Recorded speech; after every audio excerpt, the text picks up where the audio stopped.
الحمد لله وكفى وسلام على عباده الذين اصطفى لا سيما على سيد الرسل وخاتم الأنبياء وعلى آله وصحبه ومن بهديه مهتدى. أما بعد فأعوذ بالله من الشيطان الرجيم. بسم الله الرحمن الرحيم. يريدون ليطفئوا نور الله بأفواههم والله متم نوره ولو كره الكافرون. صدق الله العظيم.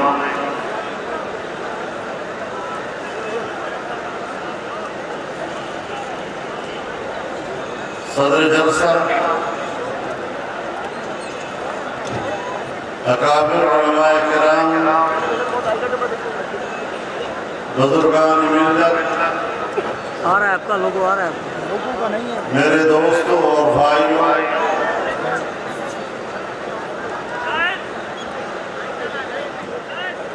جامعہ حمادیہ منزلگاہ کا یہ عظیم الشان اجتماع، اور اس اجتماع میں آپ کی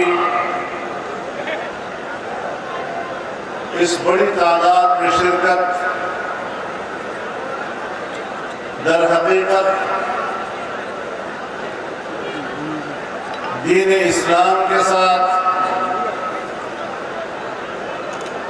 دین علوم کے ساتھ، دینی مدارس اور جامعات کے ساتھ گہری تعلق کی علامت ہے. اور میں آپ کے اس جذبے اور اس محبت پر آپ کا شکر گزار ہوں. اور اس سال جامعہ کے فضلاء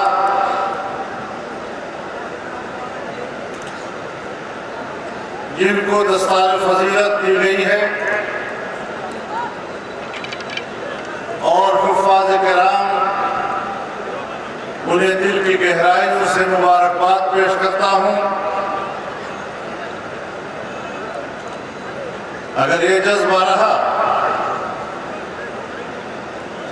تو انشاءاللہ یہ روشنی قیامت تک رہے گی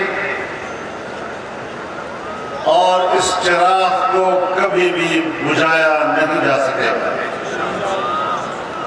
انشاءاللہ العظیم.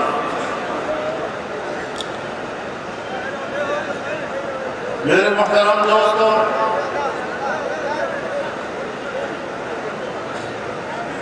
آج عالمی استعمار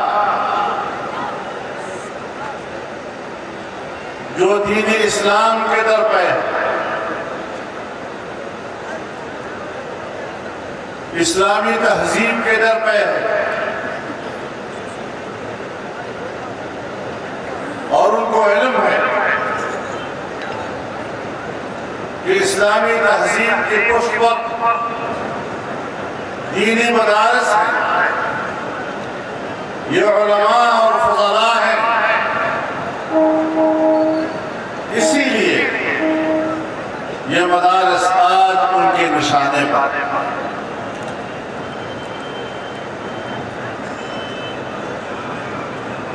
مغربی تہذیب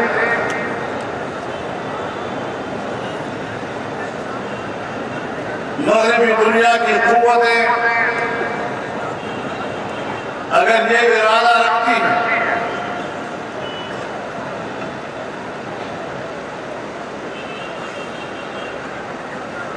تو یہ کوئی ایسی بات نہیں جو ہمیں کسی حیرت میں ڈال دے.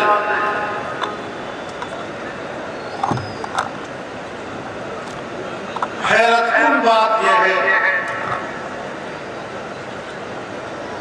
کہ کہ ہمارے ملک کے حکمران اور ہمارے ملک کے ذمہ دار ادارے ان کے ایجنڈے کی تکمیل کے لیے اپنی تمام تر توانائیاں، سرکاری توانائیاں، ریاستی توانائیاں، مملکتی توانائیاں وہ اس بات پر صرف کر رہے ہیں۔ یہ انتہائی حیرت کی بات ہے کہ ہمارا ملک اسلامی ملک کہلانے والا، مسلمانوں کا وطن کہلانے والا اور 22 کروڑ مسلمانوں کی ذمہ دار قوتیں، وہ اپنے وطن، اپنے اسلام، اسلامی علوم اور اسلامی تہذیب کے تحفظ کے بجائے مغربی دنیا کے ایجنڈے کی تکمیل کے لیے استعمال ہو رہے ہیں۔ ظاہر بات ہے کہ جب ہمارے اپنے ہی وطن کے، ہماری ہی چمڑی کے لوگ وہ مغرب کے نمائندے بن جائیں تو پھر آپ حضرات سے ایک بات کہنا چاہتا ہوں کہ آپ اس پر تعجب مت کیجیے۔ جب یہاں پر انگریز مسلط تھا اور بر صغیر پر جبر کی ان کی حکمرانی تھی، تب بھی اسی خطے کے ہماری ہی چمڑی کے لوگوں نے اپنے قوم اور وطن اور دین سے غداری کر کے ان سے وفاداری کا اعلان کیا، اور ہمارے اکابر انہی سے جس کے آج آپ وارث ہیں، جن کی پگڑی آج آپ نے سر پہ رکھی ہے، جو دستار آج آپ نے باندھی ہے، یہ آپ کو ایک امانت منتقل ہے۔ انہی علوم کا تحفظ کرنا، انہی علوم کے تقاضے کے مطابق ایک قومی زندگی تشکیل دینا، مغربی تہذیب کے بجائے ایک اسلامی، قومی اور وطنی تہذیب کے تحفظ کے لیے اپنی توانائیاں صرف کرنا، اور مجھے یقین ہے اللہ کی ذات پر انشاءاللہ العظیم جب ہم اس جذبے اور اس عزم کے ساتھ زندگی گزاریں گے، دنیا کی کوئی طاقت نہ دینی مدرسے کو ختم کر سکے گی، نہ دینی علوم کو ختم کر سکے گی، نہ دینی تہذیب کو ختم کر سکے گی۔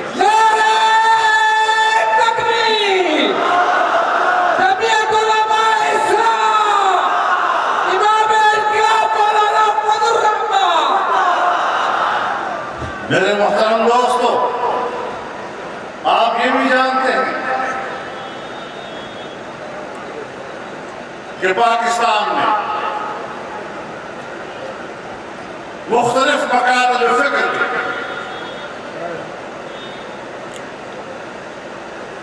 اپنے اپنے وفاق خائے مدارس تھے، اور پھر ان سب کی مشترکہ تنظیم اتحاد تنظیمات مدارس دینیہ باہمی نظم اور باہمی رابطے کا نام تھا، مشترکہ پالیسی اور مشترکہ حکمت عملی بنانے کا 15-20 سالوں سے حکمرانوں نے یہ کوشش کی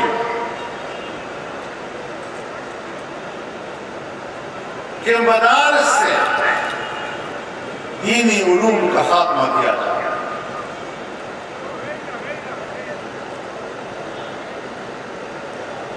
مغرب کی خواہشات کے مطابق دینی مدارس کے نصاب کو تبدیل کیا جائے، کبھی جدت کے نام پر، کبھی قومی دھارے کے نام پر، اور قومی دھارا خدا جانے کیا ہوگا۔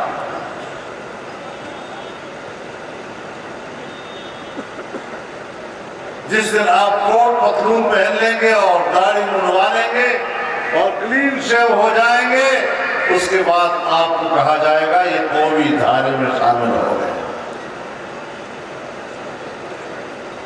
تو کیا آپ کو یہ قبول ہوگا؟ یہ ہمارا قومی لباس ہے۔ میں ان لوگوں کو چیلنج دیتا ہوں کہ آئیں،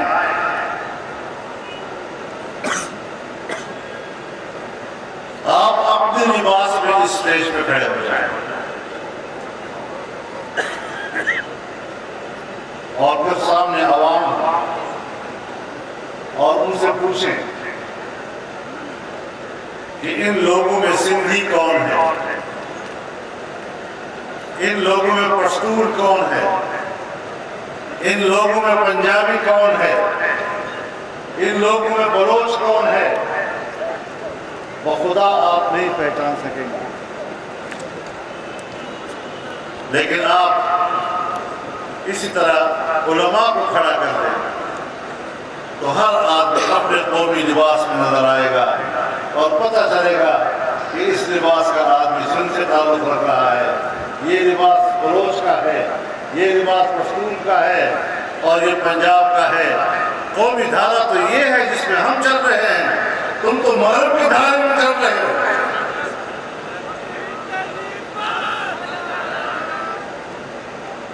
ہمیں مغرب کا راستہ نہ بتائیں، ہمیں اپنے علوم پر فخر، قرآن و حدیث کے علوم کا تحفظ ہمارے اکابر نے بہت قربانیوں کے ساتھ کیا۔ جنرل مشرف نے بھی کوئی ماڈل مدرسہ، پتہ نہیں اس نام سے کوئی مدرسے بنایا، جی ماڈل دینی مدرسہ، کدھر ہیں؟ نظر آتے ہیں کہ؟ اور خود اس نے اعتراف کیا کہ وہ ماڈل مدرسہ نہیں چل سکا، تو پھر اپنے آپ کو بدنام کیوں کیا؟ آج حکومت نے پھر آپ کی وفاق کے مقابلے میں اپنی مرضی کے کوئی وفاق بنا دی، یہ ڈگڈگی بجانے والی وفاق۔ کوئی طالب علم نہیں جائے گا، کوئی مدرسہ نہیں جائے گا، کوئی عالم دین نہیں جائے گا، تو تمہارے اپنے مدرسے، اپنے لوگ، اپنے کام دو چار اور بھی بنا لو، ہمیں کوئی فرق نہیں پڑتا۔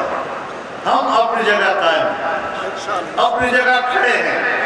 تم نے 20 سال محنت کی ہمیں اپنے ڈھب پہ لانے کی، تم ناکام ہو گئے، تم ہماری استقامت کے مقابلے میں ناکام ہو گئے۔ یہ جو تم نے کل نئے نئے وفاق جنم لیے ہیں، یہ تمہاری شکست اور ناکامی کا اعلان ہے۔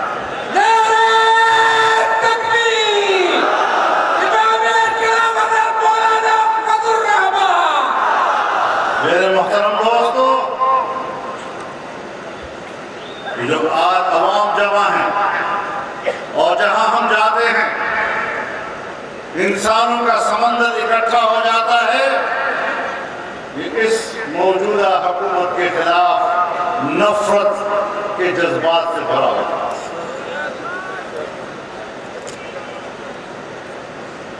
انہیں نظر آ رہا ہے کہ یہ ہماری حکومت نہیں ہے، یہ دھاندلی کی حکومت ہے، یہ ہماری حکومت نہیں ہے، یہ ووٹ کی چوری کی حکومت ہے، اور ووٹ کی چوری والی حکومت کو ہم تسلیم نہیں کرتے۔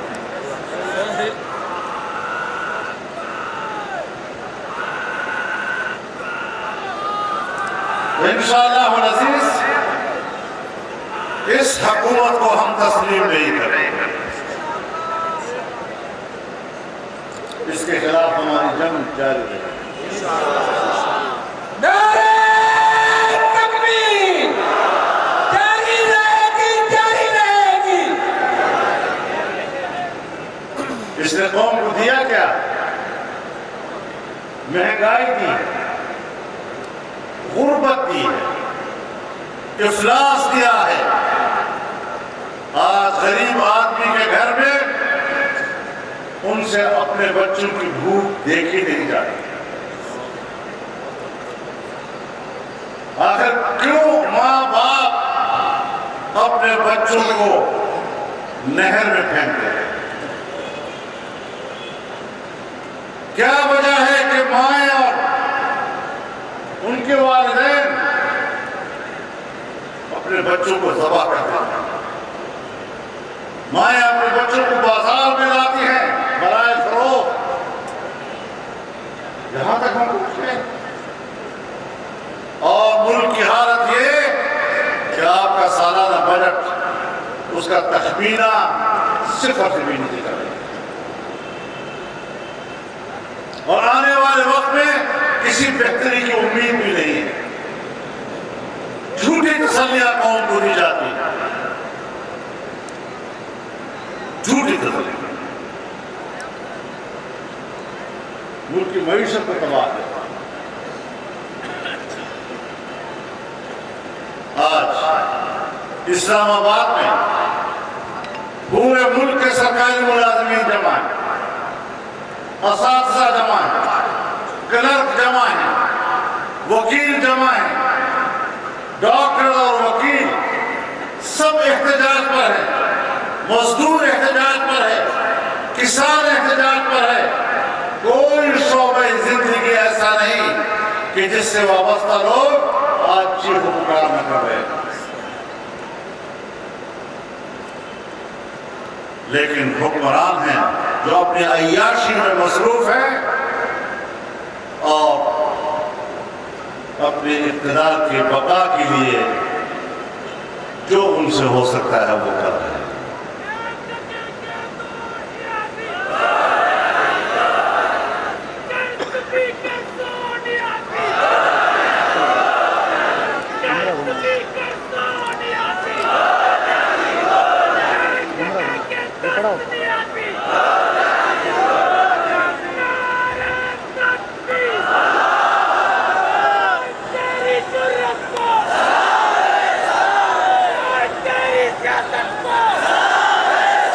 پاکستان کی تاریخ میں اس طرح قابل نفرت حکمران پہلے نہیں آئے۔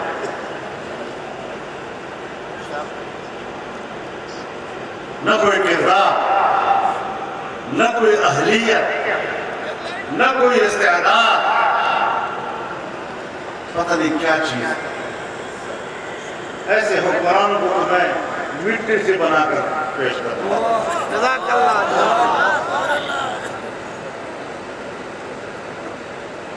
ہمیں ملک کا وفادار ہونا چاہیے، اداروں کو ملک کا وفادار ہونا چاہیے، سیاستدانوں کو ملک کا وفادار ہونا چاہیے، اور ہر شعبے سے وابستہ ہمارے ادارے اپنے آئینی دائرۂ کار کی طرف واپس جائیں۔ اگر سیاستدان آپ کے کام سے کام نہیں رکھتا تو آپ بھی کچھ سیاستدانوں کے کام سے کام نہیں رکھتے۔ آپ اپنے حدود میں رہیں، ہم اپنے حدود میں رہیں گے، ایک دوسرے کا احترام اور ایک دوسرے سے تعاون کر رہے ہیں۔ جنگ نہیں ہوتی، ہمیں پسند پاکستان کا، اور ایک پاکستانی قوم کی حیثیت سے ہمارے صلاحیتیں منظم ہیں۔ لیکن اگر ہم جبراً اقتدار پر قبضہ کریں تو جبری قبضہ تو شریعت کو قبول نہیں۔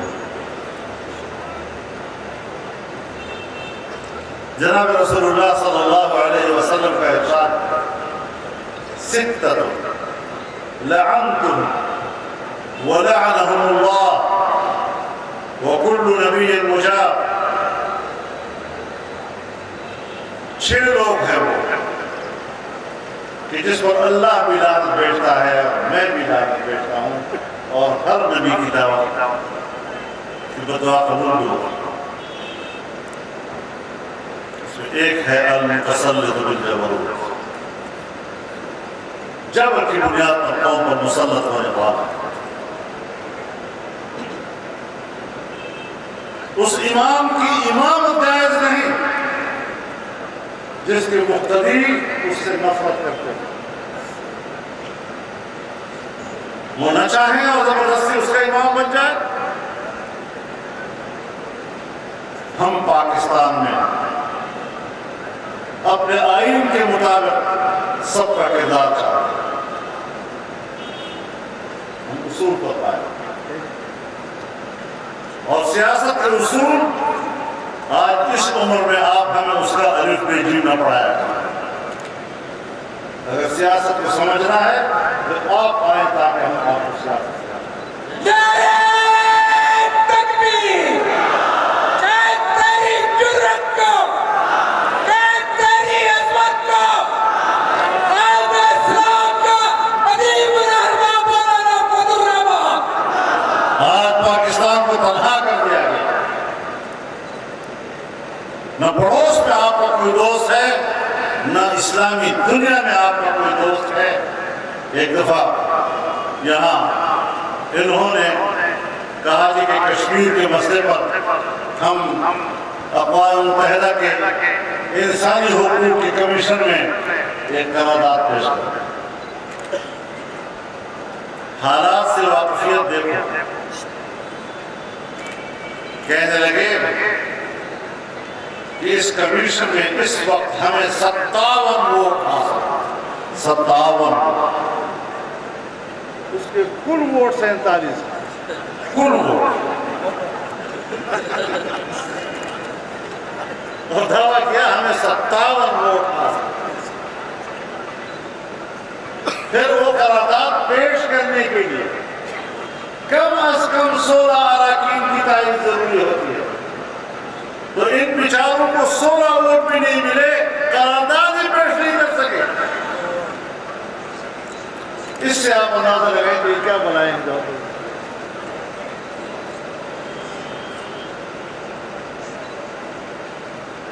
سفارتکاری کے جاہل قسم کے لوگ کس قسم کی دنیا ہم پر مسلمان.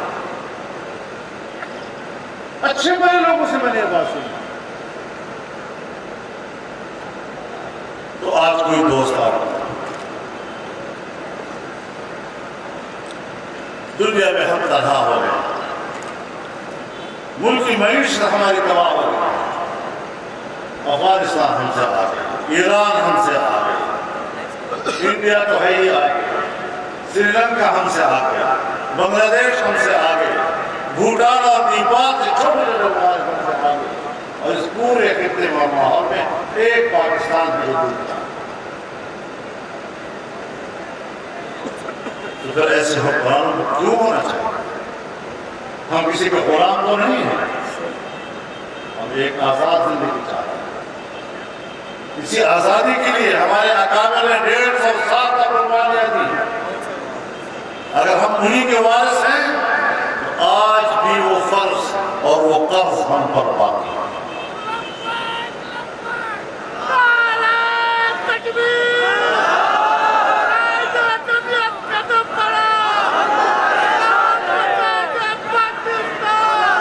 میرے محترم دوستو، انشاءاللہ انہی جذبات کے ساتھ ہم متحد رہیں. اور جب 26 مارچ کو اسلام آباد کی طرف چلنا ہوگا تو کیا کہا ہے آپ لوگوں نے؟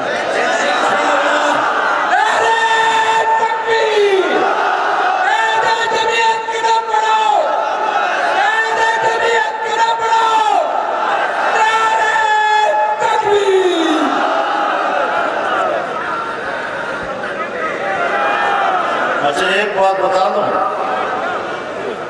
ایسا نہ ہو کہ جمعیت کا کارکن یہ سوچ لے کہ پچھلی مرتبہ تو صرف جمعیت تھی، تو اس دفعہ تو سارے ہیں، تو اگر میں نہ کیا تو کیا؟ نہیں حضرت، یہ نہیں دیکھنا، اسی جذبے کے ساتھ اور اسی قوت کے ساتھ اور اسی عزم کے ساتھ انشاءاللہ ان حکمرانوں کو یہ انسانوں کا سمندر خس و خاشاک کی طرح بہا کر دے گا انشاءاللہ۔ اللہ تعالیٰ ہمارا حامی و ناصر ہو، اللہ تعالیٰ اپنی دین کی حفاظت فرمائے، مدارس کی حفاظت فرمائے، علوم کی حفاظت فرمائے اور ہماری تہذیب کی حفاظت فرمائے۔ وآخر دعوانا ان الحمدللہ